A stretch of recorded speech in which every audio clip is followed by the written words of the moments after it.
ये सब कुछ दिन पहले शुरू हुआ। यही वजह थी कि वो इतना डरा हुआ था। रात बहुत शांत थी।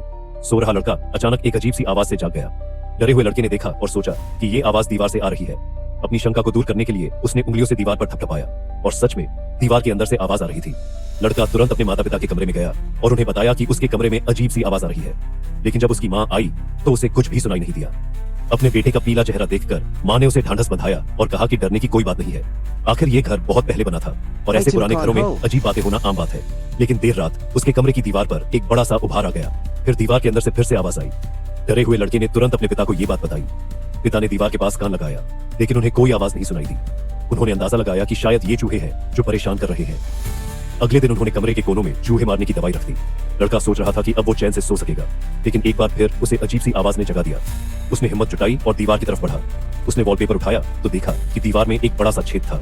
लड़का नीचे झुककर देखने ही वाला था, तभी लड़का डर के मारे पीछे फिसल गया और पूछा, तुम इंसान हो या भूत?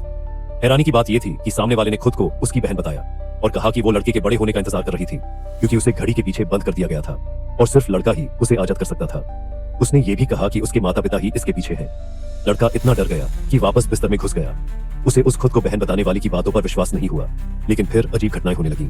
उसने देखा कि दरवाजे का हैंडल धीरे धीरे घूम रहा था। फिर दरवाजा धीरे धीरे खुला।